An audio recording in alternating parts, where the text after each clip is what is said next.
معروف روایت سیاستہ میں موجود ہے، حضرت مالک بن دار کہتے ہیں کہ میں حضرت عبداللہ ابن عمر کے ساتھ جا رہا تھا تو میں نے دیکھا ایک بدو ننگے پاؤں اور ننگے سر آ رہے ہیں۔ حضرت عبداللہ ابن عمر نے فٹافٹ انہیں اپنی سواری بھی دے دی، سیاستہ سے حدیث عرض کر رہا ہوں،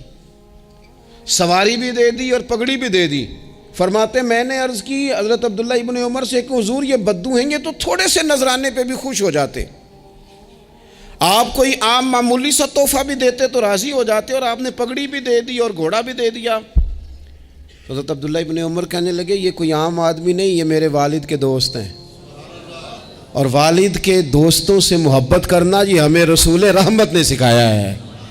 کیونکہ اصلاں نال جے نیکی کریے تو نسلاں تاک نہیں بھول دے،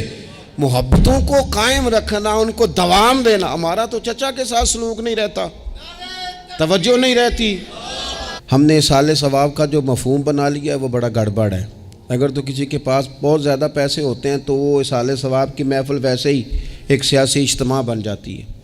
اور جو عام لوگ ہیں ان کا زور کہیں نہیں چلتا تو چلو مسجد میں تو چلتا ہی ہے نا، وہ آ کے کہتے ہیں مولوی صاحب کو کہ بچے بھیج دیں اور پورا قرآن پاک پڑھانا ہے ہم نے۔ بھئی نبی پاک علیہ السلام نے تو فرمایا جتنی دیر دل جمے اتنی دیر پڑھو،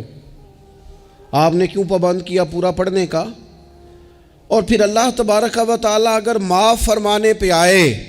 وہ تو پتر بسم اللہ بھی پڑھے تو اللہ باپ کو معاف فرما دیتا ہے۔ شرط یہ ہے کہ خلوص ہو، وہاں تو معیار دیکھا جاتا ہے، مقدار تھوڑی دیکھی جائے گی۔ تو اصالِ ثواب تو یہ ہے کہ آپ ضرورت دیکھیں کس چیز کی ہے۔ ہمارے ہاں منوں کے حساب سے کھانے پک جاتے ہیں، بڑی بڑی لمبی دعوتیں ہوتی ہیں، بڑا کچھ ہوتا ہے، لیکن جو ضرورت ہوتی ہے ضرورت کو ہم نہیں دیکھتے۔ اگر آپ کوئی اور کام ضرورت کا کرا دیں نا، کروڑوں روپیہ آپ نے لگا دیا ختمات پہ اور فلاں پہ، اور جس قبرستان میں آپ نے والد کو دفن کیا اس میں تو غریبوں کے لیے مزید جگہ ہی نہیں دفن کرنے کی، تو یہ اچھا اصالِ ثواب نہیں تھا کہ قبرستان کی جگہ بڑھائی جاتی؟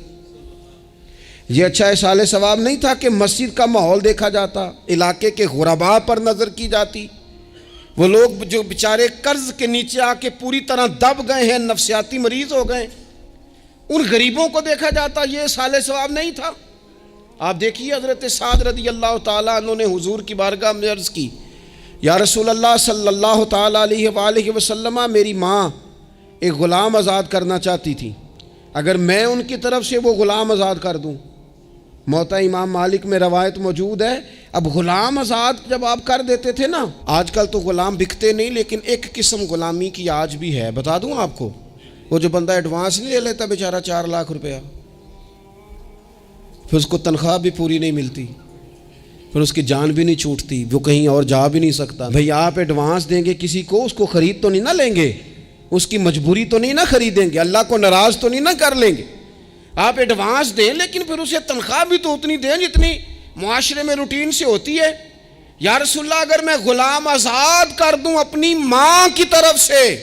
چل تو بھی کسی کو ایڈوانس معاف کر دے ماں باپ کی طرف سے، چل تو بھی کسی کو چھوڑ دے قرضہ ماں باپ کی طرف سے، چھوڑ دے، کچھ نہیں ہوتا۔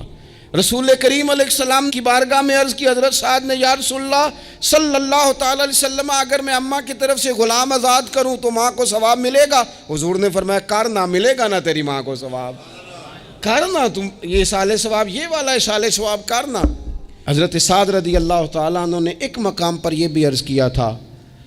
ابو داؤد شریف میں موجود ہے کہ یا رسول اللہ صلی اللہ تعالیٰ علیہ وسلم، میری ماں کا انتقال ہو گیا، ان کی طرف سے کچھ کرنا چاہتا ہوں، کیا کروں؟ میں آپ سے عرض کرتا ہوں نا، تنقید کرنا تو آسان کام ہے، تو بنائے نا کسی مدرسے میں کمرہ جہاں طالب علم پڑھیں، والدین کی طرف سے بنائیں، جا کے دیکھو نا، یہ بات کرنا تو آسان ہے کہ ہسپتالوں میں ایک بیڈ پہ 4 لوگ پڑے ہیں، تو آپ اپنے والد صاحب کی طرف سے ہسپتال میں 2 کمرے بنوا دینا، آپ کو 20 بیڈ پہنچا دینا، آپ جا کے بات کریں کسی ٹرسٹ والے سے اور کسی سرکاری ہاسپٹل والے سے کہ لائنوں میں لگے ہوئے ہیں لوگ، ہارٹ کا پیشنٹ جو بیچارہ قریب ہو جاتا ہے موت کے اور اس کا ٹیسٹ ہی نہیں ہو پاتا، مشینیں نہیں چلتی، تو آگے بڑھے نا۔ کیا یہ کام نہیں ہے؟ دور بیٹھ کر تنقید کر دینا اور تھوڑی دیر تبصروں کا مزہ لے کے چپ کر دینا، یہ تو کوئی بھی کر لے گا، لیکن عملی اقدام کس نے کرنا ہے؟ حضرت سعد نے عرض کی، حضور اماں چلی گئی ہے، ان کے لیے کیا کروں؟ تو شارحین حدیث کہتے ہیں شاید میٹھے پانی کے کنووں کی بعض جگہوں پہ کمی تھی، کریم نے فرمایا پانی کا احصال ثواب کر۔ حضرت سعد نے اماں کی طرف سے پورا کنواں کھدوایا اور حضور نے نام رکھا، فرمایا یہ سعد کی ماں کے نام کا کنواں ہے، تو کر دیں اماں جی کے نام پر کوئی خیر کا کام۔ اگر اور کچھ نہ ہو سکے تو اگر گلی ہم نے تنگ کر دی ہے نا تو ابا جی کی طرف سے وہ کشادہ کر دیں، اس کا بھی ثواب ہوگا انشاءاللہ۔ 4 فٹ جگہ چھوڑ دیں تاکہ لوگوں کو آنے جانے میں آسانی ہو۔ جہاں جہاں آپ لوگوں کے لیے خیر کریں گے اس پہ اللہ اجر عطا کرے، تو احصال ثواب کی یہ والی صورتیں بھی اختیار کریں۔ پھر ٹائم نکال کر والدین کی قبر پر جائیں اور وہاں حاضری دیں۔ جو لوگ مزارات پر جانے کے شوقین ہیں وہ ضرور جائیں، میں بھی جاتا ہوں، اور میں آپ کو پہلے بھی کہہ چکا ہوں، میں داتا صاحب رحمۃ اللہ علیہ کبھی بھی اس طرح نہیں گیا کہ میں جلسے پہ گیا ہوں، محفل پہ گیا ہوں، کسی کام گیا ہوں تو حاضری دے لوں۔ میں سمجھتا ہوں یہ ٹھیک نہیں ہے، میں تو داتا صاحب اسپیشل جاتا ہوں،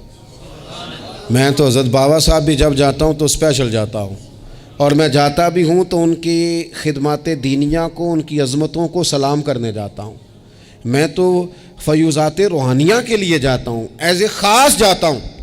حاضری دیتا ہوں، یہ بڑا کمال بات ہے۔ لیکن آپ کو ایک بات عرض کروں، یہ اللہ والوں کے مزارات ہیں، ان پر ضرور جانا چاہیے، لیکن ایک بات یاد رکھنا، ہر بیٹے کے لیے اس کے باپ کی قبر مزار ہے، ہر بیٹے کے لیے اس کی ماں کی قبر مزار ہے،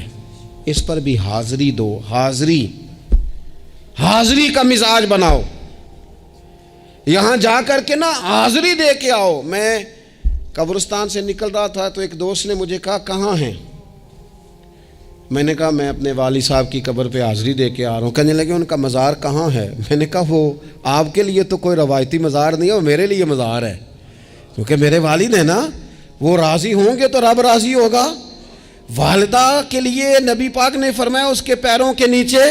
جنت ہے، تو جس کے پیروں کے نیچے تیری جنت ہے، بتاؤ اس کی قبر تیرے لیے مزار نہیں؟ اس کی قبر تیرے لیے باعث فیوز و برکات نہیں؟ تو نبی پاک صلی اللہ علیہ وسلم نے فرمایا ایک روایت میں، جو ہر جمعے والے دن اپنے والدین کی قبر پہ جائے گا، اللہ تبارک و تعالی جانے والے کی بھی بخشی فرما دے گا۔ تھوڑا سا نا مخصوص سا ٹائم نکالیں، کچھ تھوڑا سا ارادہ کریں، حاضری کا پروگرام بنائیں۔ ایک بات اور عرض کرنی ہے یہاں، اس کو میں بڑا ضروری سمجھتا ہوں آخر میں آپ کی خدمت میں عرض کرنا۔ ایک بات اچھی طرح سے طے کر لینا، کچھ چیزیں ایسی ہوتی ہیں جو ادھار ہوتی ہیں، کچھ ایسی ہوتی ہیں جو نقد ہوتی ہیں، بالکل نقد، ان میں ادھار نہیں ہوتا۔ وہ کہتے ہیں نا جی ہم جی ادھار کا کاروبار نہیں کرتے، ہمارا سارا کاروبار کیش کا ہے، ہم بالکل ایک ہاتھ دے دوسرے ہاتھ لے، ہمارا یہ سلسلہ ہے، ہم بالکل جو ہے نا کسی قسم کا کریڈٹ پہ نہیں چلتے۔ میں آپ سے عرض کروں، نبی پاک علیہ السلام نے فرمایا کسی جرم کی سزا اللہ تعالیٰ دنیا میں نہیں دیتا اتنی جلدی، بہت ساری سزائیں رب نے روک دی ہیں، قیامت کو دی جائیں گی، اللہ تعالیٰ سب سزاؤں سے ہمیں محفوظ فرمائے۔ لیکن فرمایا والدین کی نافرمانی ایسا جرم ہے جس کی دنیا میں بھی سزا ملتی ہے، دنیا میں بھی، یہ طے ہے۔ حضور علیہ السلام نے کبھی کسی شخص کے لیے دعائے ضرر نہیں کی، حضور نے تو کبھی یہ بھی نہیں کہا، جو پتھر مار رہے تھے کہ یہ تباہ ہو جائیں، برباد ہو جائیں، ان کی ناک خاک آلود ہو جائے، لیکن سیڑھیاں چڑھتے ہوئے جو مشہور حدیث ہے، محبوب نے آمین کہا،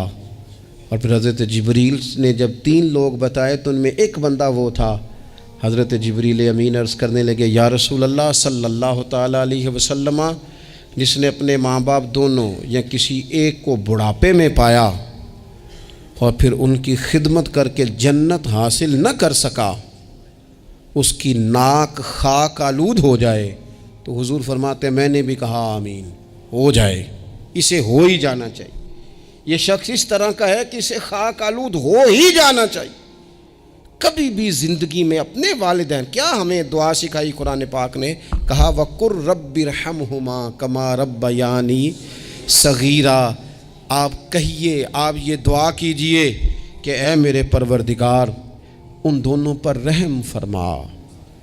جنہوں نے بچپن میں مجھے پالا، ان دونوں پر رحم فرما، اپنے والدین کے لیے اپنے تھوڑے سے دل کو بڑا کریں، کچھ چیزیں اپنی زندگی میں طے کریں، کچھ معاملات اپنی زندگی میں۔ ہمارے ایک استاد تھے گوجرانوالہ میں، نام لیتا ہوں، حضرت مفتی عبداللطیف صاحب رحمۃ اللہ علیہ، یہ حضرت محدث اعظم کے شاگرد ہیں، اور اعلیٰ حضرت کے بڑے صاحبزادے حضرت حجت الاسلام مولانا حامد رضا خان صاحب رحمۃ اللہ علیہ کے یہ شاید واحد مرید تھے ہمارے شہر میں، مفتی عبداللطیف صاحب قادری حامدی۔ گوجرانوالہ میں شاید کوئی شخص ہو جس نے گوجرانوالہ میں پڑھا ہو تو وہ حضرت کا شاگرد یا شاگرد کا شاگرد، یہ ان کی زندگی تھی۔ ان کی والدہ کی بڑی لمبی عمر ہوئی تو ان کے بعض کلاس فیلو نا استاد صاحب کہتے ہیں مجھے مذاق کرتے ہیں، وہ کہتے ہیں رات کو محفل پہ آنا ہے تو استاد جی کہتے ہیں میں امی سے پوچھ کے بتاؤں گا، تو کہتے ہیں آپ کیا بات کرتے ہیں، اتنی آپ کی عمر ہو گئی، بچے آپ کے بڑے ہیں، پوتے آپ کے، پوتیاں نوازے، اور ابھی بھی امی سے۔ فرماتے اماں بوڑھی ہیں، ضعیفہ ہیں، میں نہیں نہ ہوتا تو پریشان ہو جاتی ہیں، دیر سے آتا ہوں تو سو نہیں پاتی، امی سے پوچھ کر بتاؤں گا۔ او دوستو، یہ لوگ شاید آج اسی لیے ان کے مزارات سے خوشبو زیادہ آتی ہے، شاید اسی لیے لوگ ان کا نام ممبروں پہ لیتے ہیں، جمعوں میں تذکرے کرتے ہیں، شاید اسی لیے ان کے لیے دعائیں زیادہ ہوتی ہیں، شاید اسی لیے ان کی اسناد زیادہ چلتی ہیں۔ کیا میرے رسول کریم نے فرمایا؟ حضور نے فرمایا صحابہ اگر میری والدہ موجود ہوتی نا اور میں تمہیں نماز پڑھانے آتا اور میں سورہ فاتحہ پڑھ لیتا اور میری ماں پردہ سرکا کے کہتی بیٹا ذرا میری بات سننا، تو فرمایا اللہ کی قسم نماز توڑ کے اپنی اماں کی بات سن کے آتا۔ آپ میری بات کو سمجھیں، اس مفہوم کو اپنی زندگی میں پیدا کریں، اور بالخصوص والدین رخصت ہو جائیں تو پھر تو زیادہ حق بنتا ہے کہ ہم تھوڑا اور زیادہ محتاط ہو جائیں۔ عرض یہ کرنا چاہتا تھا کہ جتنا ذکر آپ کے بچے آپ کے منہ سے اپنے والدین کا سنیں گے اتنا ہی وہ کل آپ کا کریں گے، جتنا وہ آپ کے ساتھ آپ کے والدین کی قبروں پہ جائیں گے اتنا ہی کل کو وہ آپ کی قبر پہ جائیں گے، جتنا وہ آپ کو دیکھیں گے اپنے والدین کے لیے اِیصال ثواب کرتا اتنا ہی وہ آپ کے لیے کریں گے۔ یہ جو ہم کہتے ہیں نا بچے بعد میں دے دیں گے، پتر اتنے پیسے دے دینا میرے والوں، کوئی نہیں دینے انہوں نے، اس لیے کہ انہوں نے آپ کو اپنے والدین کی طرف سے کوئی صدقہ کرتے نہیں دیکھا تو وہ آپ کی طرف سے کیوں کریں گے جی؟ یہ تو رواج ہے جو آپ نے ڈالنا ہے تو یہ گھر میں ڈل جانا ہے۔ اللہ تبارک و تعالیٰ کی بارگاہ میں دعا کرتا ہوں اللہ ہمیں سمجھ نصیب کرے۔